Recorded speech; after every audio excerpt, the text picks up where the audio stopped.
disintegrated Einstein. Calm down, Marty. I didn't disintegrate anything. The molecular structure of both Einstein and the car are completely intact. Where the hell are they? They've gone back to basics.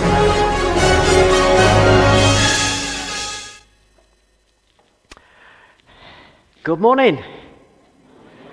Well, it's great to see you all here today, and well done especially everyone who was at the wedding till silly o'clock last night. We did sneak off actually, but about 7:30. I know some of you were there right to the end. I wouldn't say the bitter end, the very end.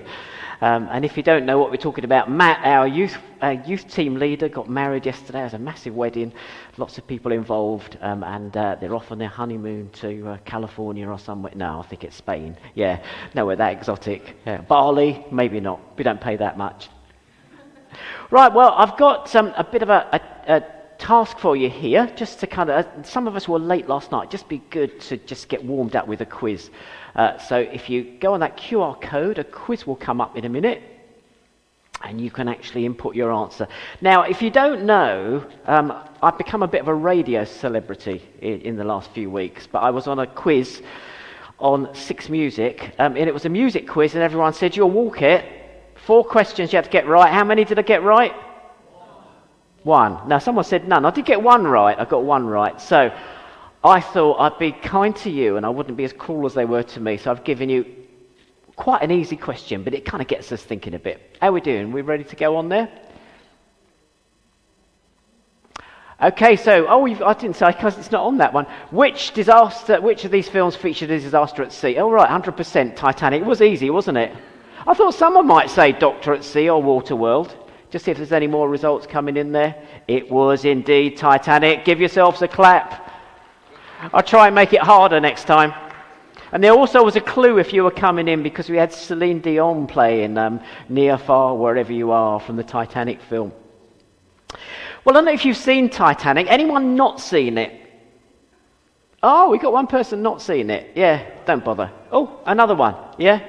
Yeah, Andrew, yeah, I wouldn't bother. No, no, it's quite good, but it's quite old and it's quite long. But it's a really interesting film. And of course, as you know, it's about a disaster at sea. The thing is, there's a spoiler, isn't there? You watch it and you think, they're all going to drown. The ship's going to go down. That's going to be the ending. But it's more than about a disaster at sea. It's about a forbidden love between Jack and Rose. I mean, Rose comes from a high-class background. Her parents are wealthy. And, of course, Jack's an Irish guy who's heading to the United States, to New York, to make a new life, and he's a real rogue, and he wants to paint and draw. And her parents aren't at all happy with that. And then there's a huge divide between the rich and poor. The rich people are in upper decks. They have spacious cabins and fine dining and good wine. But below decks, well, it's cramped conditions and basic food. And of course, at the end of the film, spoiler if you haven't seen it, there's a massive injustice. The first class passengers get on the lifeboats, but the people below deck, actually, they get locked out and they drown below. Whether that's a fact or not, or whether that's written into the film, I don't know, but it highlights that sense of injustice. And that's what hit me the most about the film. The contrast between the upper deck and the lower deck. Upper decks, it's money, power, luxury, fine dining, fancy parties. They're clueless about what's coming. And lower deck, it's cramped, forgotten, just trying to get by, already sinking in a world that doesn't see them. And then, of course, bam! The iceberg hits. And at first, it's only the people below deck who notice. Water rushes in, panic erupts, desperation takes hold, and they struggle to escape. While on upper deck, it's business as usual. There's still the sound of the clinking glasses and the bands are playing. And I do gather the legend is the bands were playing right until the ship went down. Although I think at the very end they decided to change tack and they played a film, didn't they? Nearer to God or something like that. But they're eating, they're drinking, they're dancing, they're laughing, they're oblivious to what's happening until it's too late. And then there's a scramble for those few lifeboats that are left, because they didn't put many lifeboats on, because it was supposed to be the ship that would never sink. And of course the rich were the ones who got the lifeboats mainly. Well, I don't know if you love or hate that film, but I think actually it's a powerful picture of what can go on in our lives. Bear with me, because I want us to see our lives a bit like that ship. Now don't get me wrong, I'm not going to say we're all going to sink, we're all doomed. My mother, she loves to tell everyone stories about things I did when I was young, and they're like embarrassing things I did when I was young. And we were in our boat. We were in a boat club, and we were in our boat just in the Thames estuary, I think. But there was this terrible storm as we were heading back. It seemed like a terrible storm to me, and so I started singing that old song, "Hear us when we cry to thee for those in peril on the sea." And in between that, I said, "We're all going to drown. We're all going to drown." So that's not what I'm going to do this morning. But I want us to see it as a bit of a picture of our lives. We've got a top deck and a lower deck. On the top deck of our lives, we make it look like we've got it all together. You know, we look like we're content, we're successful, we're happy. We post smiling selfies with exotic locations and perfect family moments on social media. You know, when you flick through Instagram or TikTok and Facebook, you see these things. We share dream holidays, new cars, career wins. We curate a highlight reel for the world to see. And everyone thinks, wow, they've got it all together. They've got a lovely life. But below deck, there's more to the story. There's things we don't share. Struggles that we try to manage, whether it's habits, stress, or addiction. Relationships that are under pressure. Marriages that are going down the pan. Friendships that are strained. Hearts carrying a weight of guilt or shame or fear or worry that just won't let go of us. And on the outside, everything looks fine, maybe even great, but underneath, it's a whole different story. Yet, we keep going, pretending it's all okay, and like those bands that were playing right until the ship went down, because that's what we're used to doing. Now, as I said, if you thought I'm going to be miserable and say we're all drowning, we're all doomed, don't think that for a minute. I'm not going to rub it all in. I remember once we were doing, I might have told you this before, we were doing this big event in the park in Chesterfield with some great music, with some Christian bands. There was some people who became quite well known, actually, because they'd been with us. I can't think of the lady's name, but there was... What's the word? Philippa Hanna, yeah. An unknown singer called Philippa Hanna was there. And I remember excitedly telling people about this, and there was this kind of rather dour Scotsman, quite a young man, but he was very, very dour, and he said, "And how are you going to tell them all that they're sinners?" So I said, well, we're not really, actually. We're just going to kind of have this nice event and welcome people. So I'm not going to do that. I'm not going to tell you everything's bad and you're terrible, because I want to bring you back to the positives. I want to kind of help you. I want to help you if you feel like your life's sinking. Now, we're in week 2 of this series, Back to Basic. And we're following the narrative, the storyline of faith. We're rediscovering it. And if you're new to the faith or you've got no faith at all, well, this is a great entry point. And if you've been a Jesus follower for many years, well, it's good to be refreshed of these things, because sometimes we forget, actually, the overall idea, what it's all about, the storyline. And last week we called out some of the faith headlines about faith. Faith is just about following rules. God just wants us to be good people. Faith is blind. People just believe and don't question. And we saw that was wrong.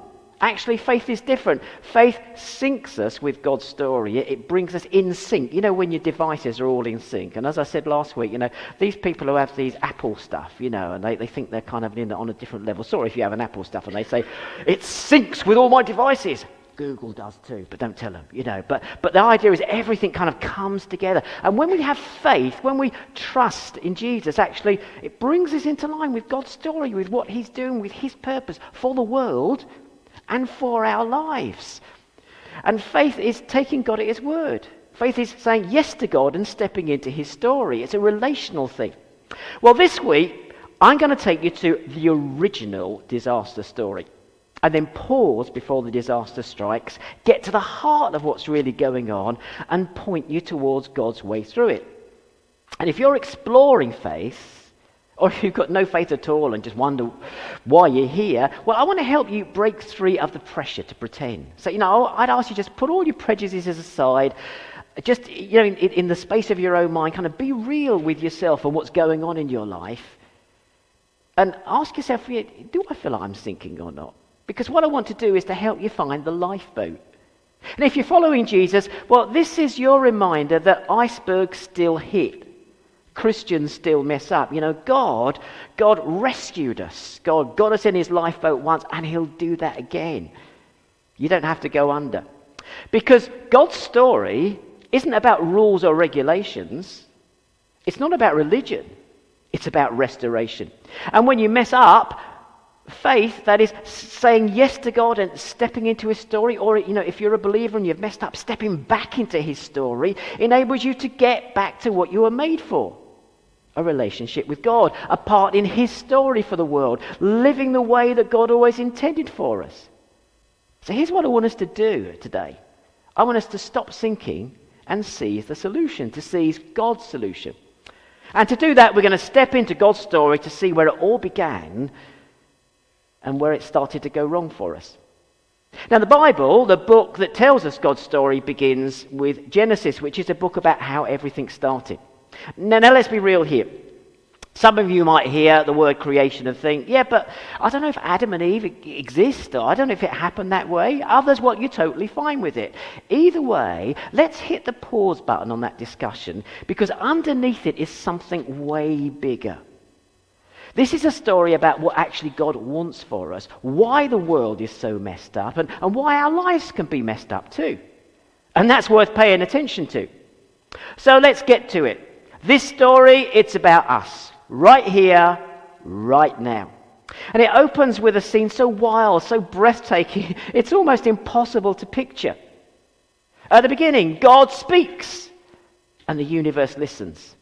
Darkness is shattered. Light explodes into being.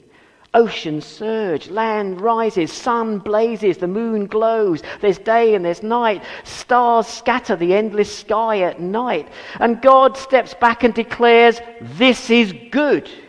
Every step, God says, that's good, that's good, that's good. And then he gets down to detail. Trees stretch their arms towards the sky. Fish teem in the water. Eagles soar high. And after every act of creation, God says, that's good.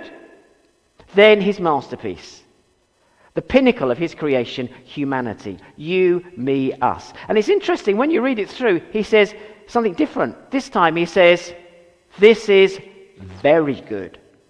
A perfect world with God's people, God's creation, to enjoy that world. No shame, no fear, no hiding, no sinking, no upper deck or lower deck. And then an iceberg starts to emerge. God gave Adam and Eve, the first people, everything, but there was just one restriction. But the Lord warned him, you may freely eat of every tree in the garden except the tree of knowledge of good and evil. If you eat its fruit, you are sure to die. Now that tree, the tree of the knowledge of good and evil, didn't exist to provide fruit and shade. It was a distinction between God and humanity. It represented a relationship of trust. It offered a real choice. See, God didn't want robots, and you can easily make robots that will do what you want. But he made people, he made living beings to have a relationship with them. And to have a relationship with someone, they've got to be free to choose to have the relationship. Not because they feel forced into it. Real love is only real if it's not forced. And that tree, it represented the defining point between humanity's relationship with God. It represented the innocence of Adam and Eve and their choice to stay in that innocence or not. That's why it's called the knowledge of good and evil. Would Adam and Eve trust God and obey God, or would they try and go their own way? It wasn't a rule to ruin their fun. It was a boundary to protect them. Like a line that says, do not cross at the edge of a cliff. Like a loving parent saying, this is dangerous, trust me, don't put your hand in the fire. Like one Christmas day, a couple of years ago, the gravy was really hot and it was on the table, and my son said to the youngest, he said, don't touch that. And of course, what does he do? He dips his finger in boiling gravy, and he was absolutely screaming. He wasn't trying to ruin his fun. He was doing that to protect him. And that's what God's doing here. God has a way for us to live, and God says, live this way, it's the right way, but reject me, and then you'll open yourself up to a whole new panoply, a whole new menu of things. One tree, one choice, and then a disaster starts to emerge as a disruptor slithers into the story. Now, the snake was the most cunning of the living beings that God had made. He deviously asked the woman, did God really tell you, you must not eat from any tree of the garden? Now I get this. You might say, a talking snake? Well, that sounds a bit bizarre. Now put that aside for a moment and focus on what's happening here. This isn't just any snake. This represents Satan, God's enemy. Satan was an angel who was cast out of heaven and opposed God. And he wanted to draw humanity, God's creation, away from God, and succeeded in doing that until Jesus came and undid that. God's enemy, the deceiver, the one who pulls humanity away from trusting God. He was out to ruin things from the outset. And notice he doesn't start with murder, theft, or violence. He starts with a question. Just a question. Did God really tell you? Often we find that, isn't it? When we're tempted, we think, well, does it really do any harm? Is it really a problem? Should I really worry about that? Does God really want the best for you, he's saying? Is God actually holding out on you? Maybe there's something more you can find out. Push the limits. But the tree wasn't about fruit. It was about trust. Would they trust God's way of life? Or would they take matters into their own hand? Now let's get back to that blockbuster, Titanic, for a minute. In the film, there's a warning, and if it would have been heeded, it would have changed everything. Earlier on in the day, the Titanic gets multiple iceberg warnings. And there was a big one at 9:40 p.m. Massive ice field ahead, change course. And what did the captain do? He ignored it. No speed change, no new course. Why? Because he wanted to break the world record for getting to New York. And so by 11:39 it was too late. The iceberg was there and they hit it. One decision, one ignored warning, and history was set in motion. And that's exactly what happens here. When the woman saw that the tree produced delicious fruit, delightful to look on and desirable to give one insight, she took its fruit and ate it. She gave some to her husband who was with her, and also he ate it. Eve saw the fruit and it looked good. It seemed smart to eat it. It felt right. So she took it, she ate it, she gave some to Adam and he ate it too, and then bam! Eyes wide open, reality hits them. Immediately, their eyes were open, and that means that they saw things that they never saw before. They saw the potential to do evil and were enticed to do that. They saw that they realized that they were naked, vulnerable, and ashamed, so they sewed fig leaves together for coverings. Shame, regret, vulnerability, they covered up with fig leaves. It's like when you hide because you sent a panic text to someone and you think, oh no, what have I done? Let me tell you something I did once. You might have heard this before if you've been here before. But I had this prayer group. It's in my last church, and we used to kind of share things with each other. And one morning I was frustrated, and I sent them this message, and I said, can you pray for me? The church leaders are doing my head in. Please pray for me. They are really doing my head in. I was quite strong the way I said it. Sent the email out, and I thought, hang on. And I just noticed the names of the people I sent it to. Who had I sent it to? The church leaders. Can you imagine? So what I did then was I tried to kind of cover it. So I sent another message saying, please don't open this email. And I got one back saying, too late. Very disappointing. And then we'd got a church leaders meeting that night, so they didn't have much time to cool down, so I kind of slinked into the church meeting and I sat down. It was really interesting, the reaction. One of them thought it was quite funny. One of them said, well, it was rather upsetting. And the other one, there was only 3 others with me, the other one said it was like coming home and finding his wife with another man. I gave him a wide berth after that. I was rather worried about that response. But that's that sense of shame. You've done something you want to hide. That's what they felt. That's the roots of it.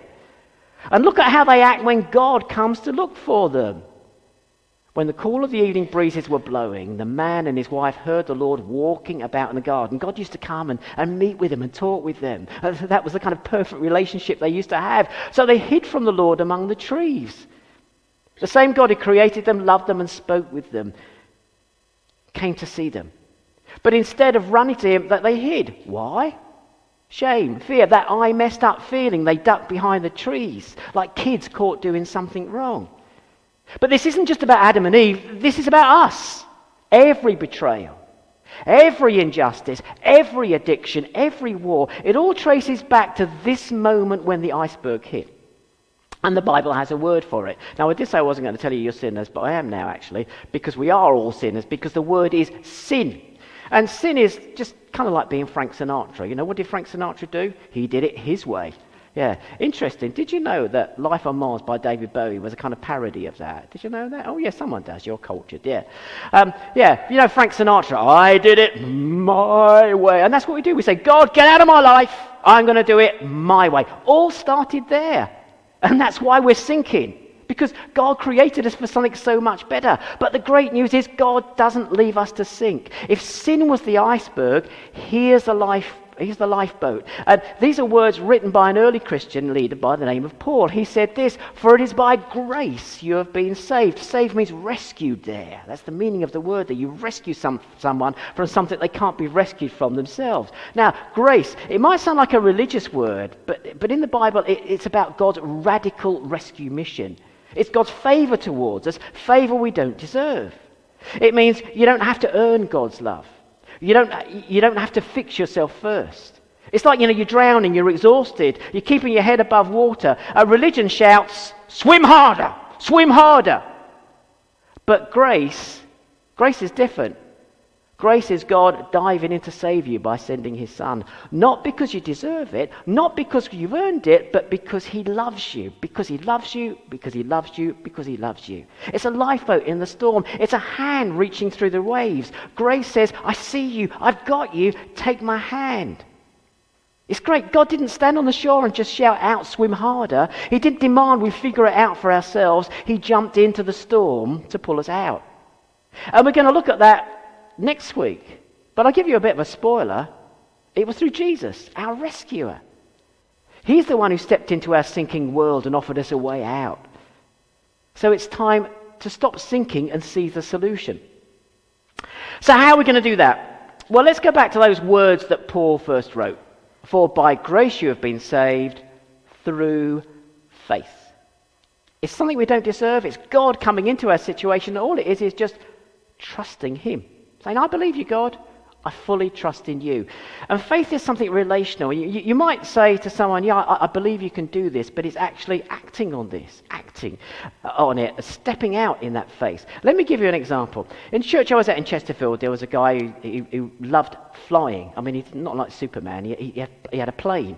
Spent all his spare money on a plane. He loved flying, and he loved taking people on flights. And he was a businessman. And he was involved in a project we were doing in the community. We were working with a lady called Deborah Green who lived in Manchester. And we had a meeting with her, and he said to me, I'll tell you what, let's fly there. I thought, gulp. Really, John? Okay, yeah, let's fly. And so he said, I'll pick you up, I'll take you to the airfield and we'll fly there. And I was quite nervous, because I knew John, I trusted him. I said, John, what happens if you get a heart attack while I'm flying? Oh, no, it's all right. I'm fine. What happens if you feel, look, just trust me. I'll get you there. And so, I said, yeah, I trust you, John. Do you trust me? I trust you, John. Okay, come on, get in the plane. So nervously, and I stepped in the plane and got in, and my mind was thinking, I hope he doesn't have a heart attack. I always think of all the worst things that could possibly happen. But actually, then I just kind of relaxed. He took off, they said, ground control to John, ground control, you're clear to take off. And he said in his Derbyshire, all right, mate, ready, duck to take off. He come from Yorkshire, not Derbyshire. And so, and we had this wonderful flight over the Peak District. And once I'd relaxed, once I trusted him, once I had that faith in him, I could just really enjoy that flight. And then we landed safely, and as you see, I'm here, so I survived the whole experience. Actually, it didn't really save any time, because it took like half an hour to get to the airfield, and then it took another half an hour to get from the airfield in Manchester to where Deborah was, and it only takes about an hour and a half to get to Manchester anyway, so it didn't save any time. But it was fun, it was great, but I had to have faith in him. I couldn't just say, yeah, I believe you, John, I know you're a good pilot. I had to trust in him. That's what faith is. It's saying, yeah, God, I believe you, and I'm going to act on that. And I'm going to start that relationship with you. I'm going to say yes to you. We'll think more about that next week. But I just want to get back to this idea that our life is a bit like the Titanic. Above deck, everything's going on as normal. And below deck, it's panic stations. You're sinking. Well, you don't have to rescue yourself. That weight you're carrying, you were never meant to carry it alone. That huge problem in your life, well, you don't have to figure it out by yourself. Maybe you're trying to live better. But what if the answer isn't about trying to live better or trying harder, but getting hold of that lifeboat? What if the point isn't to prove that you can swim, but admit that you need saving? So if you're exploring faith, try this. When life steers you into an iceberg, when stress creeps in, when you snap, when you feel stuck, just pause and say, God, if you're real, help me see the way forward. God, if you're real, help me see what this rescue is all about. And watch out for the small lifeboats, because God often works step by step. You know, not all of us have dramatic experiences, but it's little things. People that God sends in our life. An unexpected way out of a tough situation. A moment of kindness you didn't expect. A fresh perspective in a hard conversation. A deep breath before you react. A Jesus follower who comes along and just says the right thing that helps you understand something. God's already reaching out to you, so you don't have to go down with the ship. Now, if you're already following Jesus, bear this fact in mind. Icebergs still hit us. Yeah, we're not exempt. Life throws up surprises, and we mess up. The question is, what do we do when that happens? Maybe your boss throws you under the bus, and everything in you wants to snap back. Maybe your partner doesn't get your faith and rolls their eyes when you want to pray, or when you're looking at your Bible or your Bible app. Maybe you're under pressure and people are watching. Will you sink or will you stand? You have a choice. Bring it to God. No filters, no pretending, just real, raw honesty. Choose how you respond. When a co-worker undermines you, don't play their game. Stand back from it and say, I'm going to do this a different way. When your partner dismisses your faith, love them anyway, and don't just keep hammering it home. Just trust God to work in their life in His time. When work feels like a sinking ship, be the steady one. You already hit the iceberg? Have you messed up? Is there something you regret? Don't let shame pull you under. You don't need to have that shame. You don't need to hide from God anymore. Grab hold of the lifeboat He sends. A conversation that reminds you of grace, favor that God gives you, favor you don't deserve. A verse that speaks right into your situation. A second chance to make things right. Yeah, I tell you something. You know, I've not almost 9 years. It's just about 9 years since I had my first interview here, and these have been 9 of the happiest years I've had. The 9 happiest years I've had in ministry. But you know, about 12 years ago, I'd finished somewhere, and I just felt like I've messed up. And in fact, someone said, "Oh, you know, you can never go in the ministry." I hadn't done anything particularly wrong. I'd just been a bit of a, you know, I just hadn't handled some conflicts right, and just it all kind of blew up in my face, and it wasn't great, and I felt like I'd kind of messed up. You know, so don't think, you know, I kind of ran off with someone's wife or anything like that. It wasn't nothing that big, but it was like, you know, I felt like absolute total failure, and it was just wonderful. I was actually speaking on a ski holiday. I was doing some Bible teaching, and there was a guy. He lives in Chesterfield now. Barry Killick, his name was, and he said to me, he said, "Simon, get back in the ministry."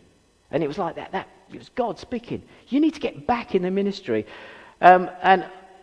He was talking to me later, and I said, "Look, I'm just actually having a conversation about this church in Hucknall." And he said, "Where's Hucknall?" Like everyone else says. But I tell you, actually, you know, that I can look back and think, yeah, it wasn't entirely me, but I had really messed up. I had really messed up the way I handled a conflict, and it blew right up in my face. But I'm just so glad that wasn't the end of it. I didn't need to hide in shame. God gave me this fresh start, and God gave me this happy time. God gives second chances and third chances and fourth chances. So this week, don't just keep your head above water. Grab the way forward. Instead of bottling it up, talk to God. And remember, he goes on to say, this is not from yourselves, it is the gift of God. God enables us to walk forward. So icebergs hit us, that's life. But drowning, that's a choice. So when stress rises, frustration boils over, when you feel like you're sinking, stop, breathe, look for the lifeboat. Stop sinking, seize a solution. Bring it to God. Choose your response. Grace over gut reaction. Take the next step. Don't just survive, move forward. God's got better things for you. Because like it or not, we all need rescuing. And maybe the way forward is right in front of you. More of that next week in part 2 of Back to Basics. I'm going to pray and ask the music group to come forward as I do so. And let's have a moment's silence. We'll just have a moment's silence, and for you just to say, Lord, I reach out my hand to you. You might even want to do that visibly, but certainly kind of in your mind there. I'm reaching out to you. Save me from sinking, God. And you believe God. And you might just have a little bit of faith, but remember, it's the gift of God. God will enable you to grow in that faith.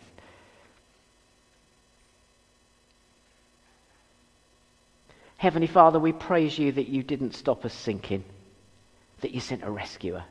And we're told, by grace, by that favour you give us, favour that we don't deserve, we're saved, we're rescued through faith, through taking you at your word and stepping into your story, saying yes to you and stepping into your story. And Father, I pray for anyone who feels like they're sinking, help them to reach out.